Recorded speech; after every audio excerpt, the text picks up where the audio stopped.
እስኪ ዛሬ አንድ ጥያቄ ላቅርብላችሁ። እስኪ እናንተ ብትሆኑ ያገባችሁት ባል ድሮ ከነበረው ፍቅር ቀንሶባችሁ እየተነጫነጨ ሰክሮ እየመጣ እየመታችሁ በጣም ይወዳችሁ ነው የሚንከባከባችሁ የነበረው ባለቤታችሁ የሆነ ነገር ባይደርስባችሁ ምን ታደርጋላችሁ? የዛሬ ባለ ታሪካችን ታሪኳን እንዲህ ማለት አጋርታናለች። ቀጥታ ወደ ታሪኳን እንሄዳለን ማለት ነው።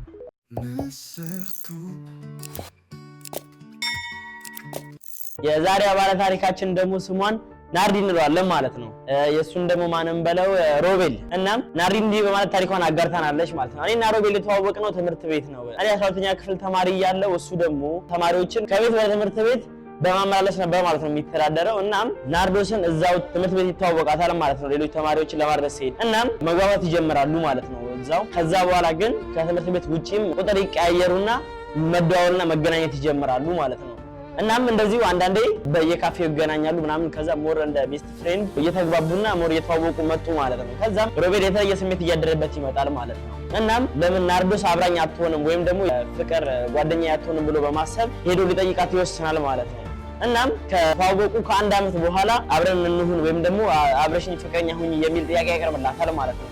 ከዛም ናርዶስ ቆይሽ ላስብበት ምናምን ብላው ወደ ቤቷ ትመለሳለች ማለት ነው። ግን እሷም በጣም ተወደው ነበር ያው ሴትነቷ ይዟትና ትንሽ ልደርደር ከሚል ሐሳብ የተነሳ ነበር ማለት ነው ወይ ላስብበት ያለችው። ከዛም እቤት እንደገባች ያው ማን ይደውል ማለት ነው። እሷም ደውላ እሺ እንዳትለው አፈረች።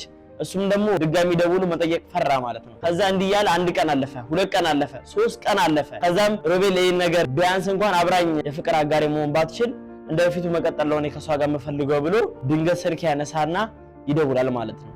ከዛ በደወለበት ሰዓት ግን ናርዶስ ልክ ስልኩን እንዳነሳችው ተቀብያለሁ ትለዋለች ማለት ነው። ሞር በቃ ሮቤልም ሲጮህ ይሰማል ትላለች። በቃ በጣም ደስተኛ ይሆናል ማለት ነው። ከዛም በኋላ ግን ይገናኛሉ ማለት ነው። ከዛም እሷም በሱ ደስተኛ ትሆናለች፣ እሱም ደግሞ በሷ በቃ በጣም ደስተኛ ይሆናል። መጀመሪያም ተግባብቶ ስለነበረ የፍቅር ጊዜያቸው በጣም ጥሩና ቆንጆ ይሆናል ማለት ነው። ይንከባከባታል፣ በጣም ነበር የሚወዳት ማለት ነው። በቃ እናም ልክ ፍቅረኛ እንደሆነች በቃ በጣም ጥሩ ጊዜያቶች በደንብ ያሳልፋሉ ማለት ነው።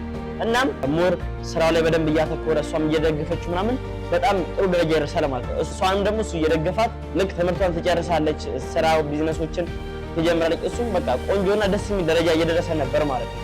ከዛም ልክ ስራ እንደጀመረች እሱም አግቢ ብሎ ጠይቃታል ማለት ነው። ከዛ በቃ ረጅም ጊዜ አብረው ስለቆዩ በቃ ከሱ በፊትም ሌላ የወንድ ጓደኛም ስላልነበራትና እሱ ስለሆነ የመጀመሪያ ልታገባው ተወስናለች ማለት ነው።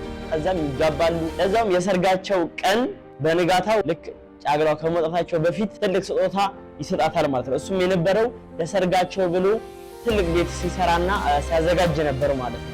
እናም በንጋታው የቤት ቁልፍ ያስረክባትና አሁን ተጋብተናል የምኖረው እዚህ ቤት ነው ብሎ ሰርፕራይዝ ያደርጋታል ማለት ነው።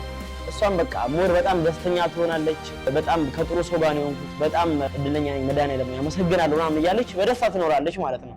እናም ሞር በቃ እሷም የግል ስራውን መስራት ጀመረች። እሱም ደግሞ ቢዝነሱ ከፍ እያለ መጣ ማለት ነው። ሞር በቃ በጣም ከፍ እያለ መጣ። እናም እንደዚህ በጣም በደስታና በፍቅር እየኖሩ ባሉበት ሰዓት ላይ ሌላ በረከትና ደስታ ይመጣላቸዋል ማለት ነው። አንድ ቀን ታረግዛለች። በቃ ስታረግዝ ሮቤል በጣም ደስተኛ ይሆናል። በቃ አባት ልሆን ነው ብሎ ናርዲን መሬት አይንካሽ ነው ያላት ማለት ነው። በቃ ይንከባከባታል። ሞር እርጉዝም ስለሆነች በቃ ይሄ አማረኝ ምናምን ሰከንድ አይፈጅም። በቃ ቁጭ ነው ማለት ነው ይወጣና እና በቃ በጣም ነበር የሚንከባከባት ማለት ነው። ከዛም ግን የሞልያው ቀን ይደርስና ትወልዳለች ማለት ነው። እናም ሮቤል ልጁን ሲያዩ በቃ ጭራሽ በፊት ከነበረው ይበልጥ ደስተኛ ይሆናል ማለት ነው። ወንድ ልጅ ወለድኩኝ ብሎ ሞር በጣም ደስተኛ ይሆናል፣ ሃፒ ይሆናል ማለት ነው። በፊት ከነበረው ይበልጥ በቃ እንዴት ልበላችሁ አሁን በበረከት ላይ በረከት በበረከት ላይ በረከት ለሮቤልም ለናርዲም እየተጨመረላቸው መጣ ማለት ነው።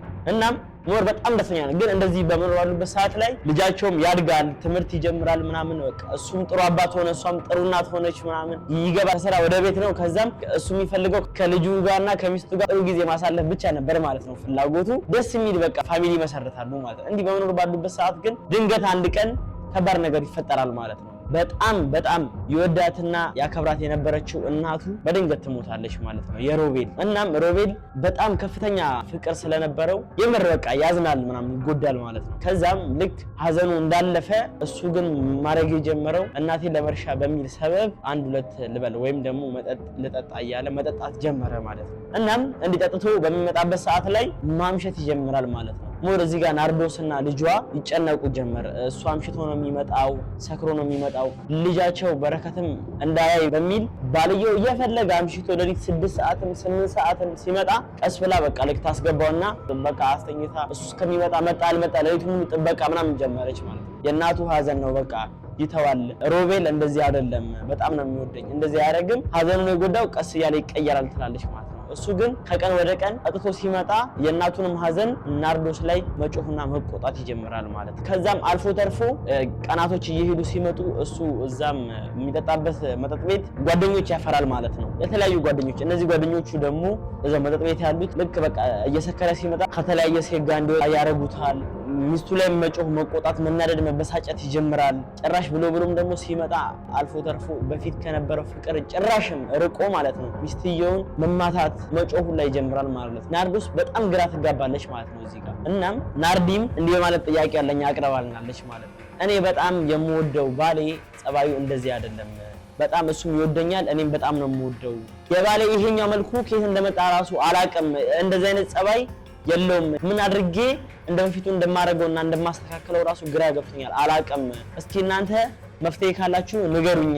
እስኪ እናንተም ለናርዶስ ይጠቅማታል ያበረታታል ብላችሁ የምታስቡትን ነገር እንዳለ ኮሜንት ሴክሽን ላይ ማስቀመጣችሁን እንዳትረሱ። እንደዚህ አይነት ታሪክ ያለው ጓደኛ፣ ቤተሰብ፣ ዘመድ፣ ፍቅረኛ ምናምን ካላችሁ ደግሞ ሼር ማድረጋችሁን እንዳትረሱ። እዚህ ቻናል አዲስ ከሆናችሁ ሰብስክራይብ እያደረጋችሁ ቀጣይ በሌላ ቪዲዮ እስክንገናኝ መልካም ጊዜ መልካም ቀን። እወዳችኋለሁ።